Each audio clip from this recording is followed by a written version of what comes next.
Halo everybody, gue ucapin selamat datang. Dan sebelum lanjut, gue mau nanya nih ke kalian, gimana pendapat kalian mengenai seorang nenek? Oke, menurut gue, seorang nenek itu adalah masa dimana masa menikmati masa tuanya bersama anak dan cucu, ya kan? Nah, tapi gimana nih kalau seorang nenek itu menjadi seorang psikopat yang dengan sadisnya menghabisi belasan korbannya? Dan yang menariknya lagi adalah aksinya ini gak ketahuan selama 15 tahun. Lantas siapa sih yang tega gitu melakukan ini dan apa motif dibaliknya? Daripada penasaran, langsung aja mari kita kupas tuntas. Pada 25 April 1947, keluarga Samsonova yang berada di kota Usur, Rusia dibuat bahagia gitu lantaran melahirkan keturunan perempuan yang manis dan imut. Dan karena itulah dia diberi nama Tamara Samsonova. Setelah tumbuh dewasa dan lulus SMA, Tamara itu pindah ke Moskow dan melanjutkan untuk masuk ke perguruan tinggi di Universitas Linguistik Negeri Moskow. Kemudian, setelah menyelesaikan pendidikan sarjananya, Tamara itu pindah ke Saint Petersburg. Dan selama berada di sana, dia itu bekerja menjadi agen perjalanan. Nah, di sini Tamara ini dipertemukan dengan pria pujaan hatinya, yaitu Alexei. Yang kemudian mereka berdua memutuskan untuk menikah dan berpindah tempat tinggal di sebuah apartemen yang mereka tinggalin sampai beberapa dekade. Selama menjadi suami istri, Tamara dan Alexei ini ia bisa dibilang keluarga yang harmonis dan juga ramah kepada para tetangga sekitar dan merupakan keluarga yang akomodatif gitu. Dan ya tetangganya juga sama sekali nggak pernah denger ada pertengkaran di antara mereka berdua ini gitu Pak. Tapi setelah 30 tahun pernikahan mereka, tepatnya di tahun 2000, Alexei ini menghilang dan ya nggak ada yang tahu gitu kemana perginya. Atas hilangnya Alexei, kepolisian itu mendatangi apartemen Tamara dan menginterogasinya. Tapi saat ditanya kemana keberadaan suaminya, ya Tamara itu cuma menjawab kalau dia itu udah lama tinggal sendirian, sedangkan suaminya itu menghilang dan memilih pergi sama wanita lain. Dan di sini terlihat gitu, Tamara itu seolah nggak peduli sama si suaminya. Nah, polisi di sini tuh nggak berhasil nemuin bukti atas ucapan Tamara, tapi ya mereka juga nggak punya alasan gitu buat nggak percaya sama apa yang diomongin Tamara tadi. Karena di situ juga ya Tamara emang kelihatan orang yang baik-baik aja gitu, orangnya yang ramah dan yang nggak menimbulkan masalah saat diminta keterangan. Karena hal inilah kepolisian itu menghentikan penyelidikan kasus hilangnya Alexei. Tapi di sini juga ada teori yang menduga kalau awal mula aksi sadis Tamara itu dilakuin sama suaminya sendiri. Ya bisa dibilang kalau Tamara lah yang menghabisi si Alex ini. Tapi ya itu cuma dugaan dah karena nggak ada bukti yang mengenai kecurigaan ini. Oke lanjut.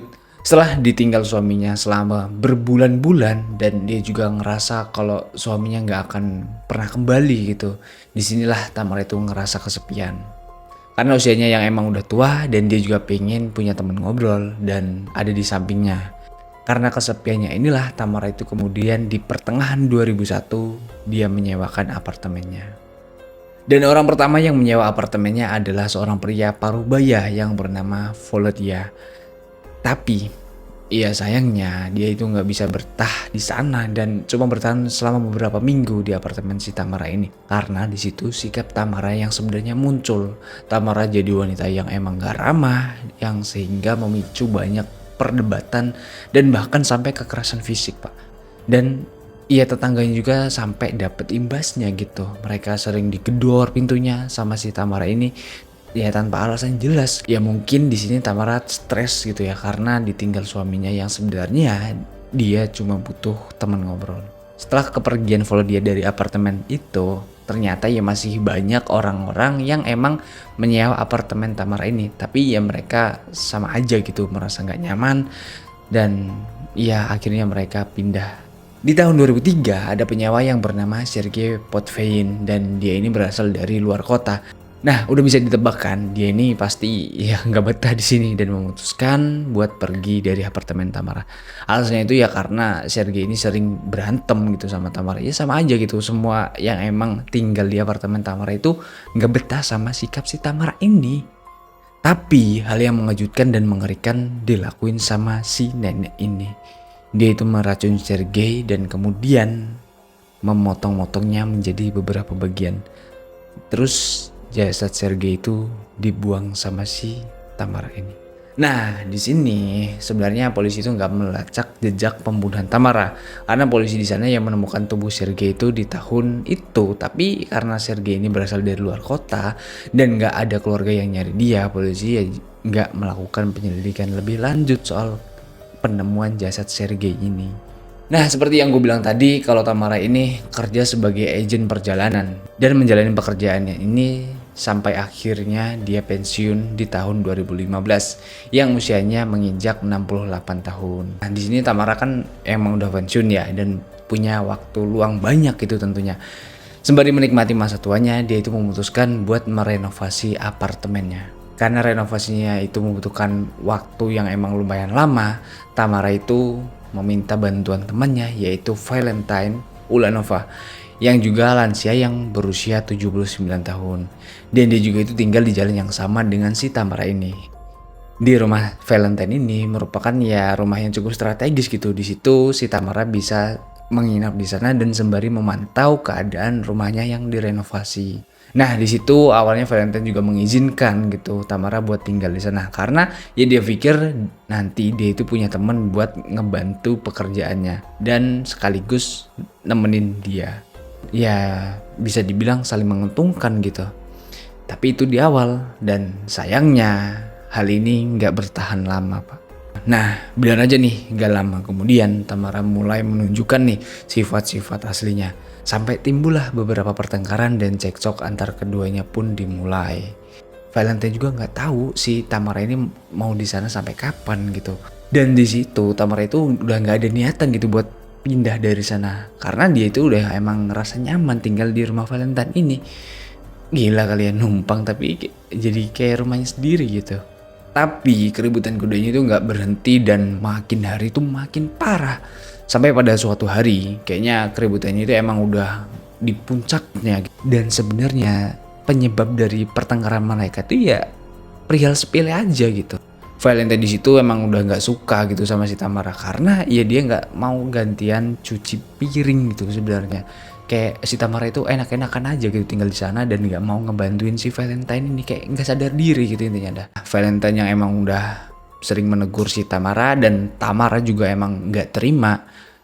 Disitulah aksi keji Tamara dimulai. Dan beberapa hari setelahnya, Tamara itu keluar ke apotik dan beli obat yang berjenis Penazepam, obat skizofrenia versi Rusia. Setelah beli obatnya, Tamara itu ya langsung balik lagi tuh ke rumah Valentine dan dia langsung nyiapin salad yang memang merupakan makanan favorit Valentine. Nah, jangan pikir Tamara itu baik gitu di sini karena dia ngelakuin ini ya buat ngelancarkan niat jahatnya. Di salad itulah Tamara menambahkan Penazepam yang dihancurkan. Tapi di situ bukan cuma satu atau dua, tapi seluruh pil yang dia beli dan itu berjumlah 50 paket. Gila kan? Nah, kebetulan banget tuh hari itu Valentine yang emang keluar rumah dan saat balik dia itu mencium aroma yang emang udah nyengat banget gitu, emang nikmat gitu ya aroma si salad ini. Dan si Valentine yang gak bisa menahan diri, dia langsung bergegas dengan lahapnya gitu memakan salad yang emang udah disiapin si Tamara ini. Saking nafsunya dan suka sama salad ini, Valentine tuh gak merasakan apapun sampai dia gak sadarkan diri. Disinilah Tamara mulai melancarkan aksinya. Di jam 3 pagi, Tamara itu mulai beraksi. Dia mengambil gergaji besi dan beberapa pisau dapur untuk memotong tubuh Valentine menjadi potongan-potongan kecil. Dan asal kalian tahu Pak, di sini keadaan Valentine itu masih hidup. Cuma ya nggak sadarkan diri karena efek obat tadi kan.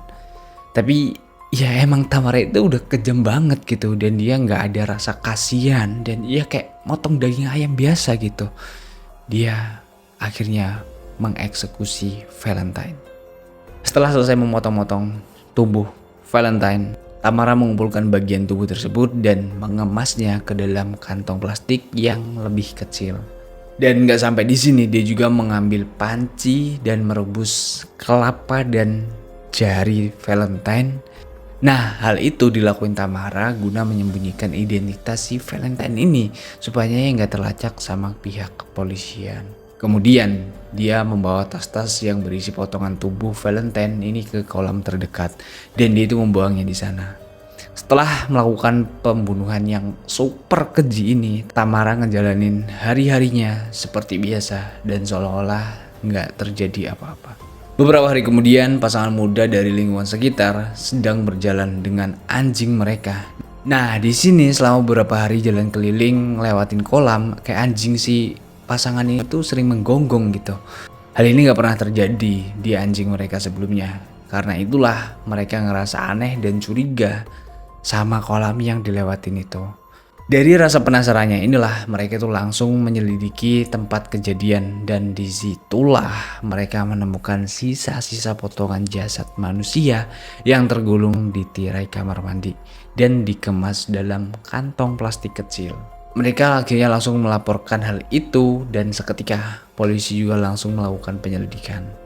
Dari sini polisi itu langsung mencari saksi dan cari tahu gitu siapa yang telah membuang plastik itu. Gak butuh waktu lama, mereka tuh langsung menemukan saksi. Nah, dari keterangan saksi ini, mereka tuh ngelihat Tamara lah yang emang ngebuang plastik itu beberapa hari lalu. Dan hal ini juga diperkuat dengan adanya bukti CCTV yang emang memperlihatkan sosok Tamara itu membuang plastik saat dini hari. Di sinilah polisi nggak pakai lama langsung mendatangi rumah Tamara dan di situ mereka menemukan bukti-bukti yang emang menunjukkan kalau Tamara ini bersalah. Polisi yang datang ke rumah Tamara itu berhasil nemuin cipratan darah di lantai kamar mandi dan dapur dan juga ngelihat tirai kamar mandinya itu emang hilang. Tapi sebelum pihak kepolisian itu mengonfrontasi Tamara dengan temuan mereka, Tamara itu udah ngaku duluan kalau dialah yang emang udah membunuh dan membuang jasad Valentine ke kolam itu. 2 hari setelah polisi menangkap Tamara, dia itu menjalani sidang pengadilan. Di sini Tamara itu nggak melakukan perlawanan apapun dan malah dia kayak santai aja gitu mengakui perbuatannya dan beranggapan apa yang emang dia lakuin itu emang udah jalan yang tepat. Gak sampai di situ, hal yang emang di luar nalar adalah pas Tamara ini disorot kamera, dia itu malah memberikan ciuman ke kamera. Mukanya juga tampak bahagia dan santai aja tanpa adanya beban. Nah, dari sini juga Tamara itu mengakui telah membunuh lebih banyak lagi orang yang emang dia lakuin secara sengaja. Atas pengakuan Tamara, polisi itu langsung melakukan penyelidikan lebih lanjut. Mereka langsung memeriksa barang-barang Tamara dan menemukan buku hariannya. Buku harian itu ditulis dalam bahasa Inggris, Rusia, dan Jerman. Dan disinilah terungkap 12 pembunuhan yang telah dia lakukan selama bertahun-tahun. Yang ditulis secara rinci dan alasan Tamara menulisnya adalah dia nggak mau melewatkan momen kritis dalam hidupnya. Saat buku harian itu dipublikasikan di media, banyak orang yang emang nggak menyangka gitu seorang nenek berusia 70 tahun dan berpenampilan manis bisa melakukan pembunuhan yang cukup keji. Dari sinilah Tamara itu mendapat julukan barunya yaitu Granny Reaper, yang memang kasusnya itu mirip dengan kasus Jack the Ripper yang kasusnya udah gue bahas di video pertama gue. Ada juga yang menyebutnya itu sebagai Baba Yaga yang berasal dari cerita rakyat Slavia tentang penyihir jahat yang memasak dan memakan korbannya. Nah, mungkin sampai sini kalian kayak ada yang bingung gitu, kenapa Tamara itu ngelakuin semua ini? Di sini Tamara nggak mengetahui korbannya karena ya sebagian besar berasal dari luar kota gitu, kayak random aja gitu. Dia juga nggak punya dendam terhadap mereka. Jadi kenapa Tamara meracuni dan membunuh korbannya? Cuma karena perselisihan kecil kah? Jadi di sini ada beberapa kemungkinan kenapa Tamara ngelakuin ini semua. Yang pertama, skizofrenia.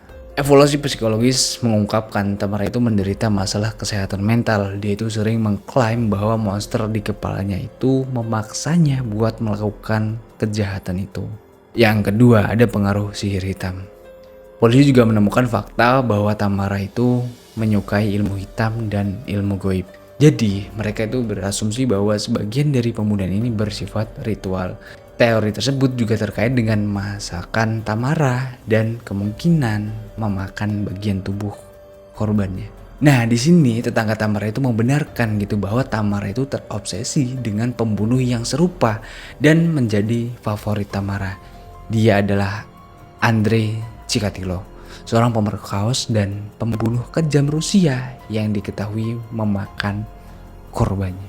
Nah, dari sini ada kemungkinan juga Tamara itu terinspirasi untuk melakukan hal ini sama seperti yang dilakuin Andrei Chikatilo. Atas aksi kejinya ini, dia dengan terang-terangan mengakuinya Tamara yang nggak dihukum mati, tapi dia di sini cuma dimasukkan di rumah sakit jiwa di Kazan, Rusia. Hakim itu menganggap bahwa Tamara ini nggak layak gitu buat diadili karena dia mengalami gangguan kejiwaan. Kita mungkin nggak pernah tahu gitu alasan sebenarnya dibalik pembunuhan besar-besaran yang dilakuin Tamara. Hal ini tuh cuma jadi pengingat kita bahwa manusia mampu melakukan apapun dan pembunuhan bisa datang dari berbagai ukuran dan usia. Itulah tadi kisah Tamara Samsonova. Kalau kalian punya pendapat lain mengenai kasus ini, silahkan ketik di kolom komentar.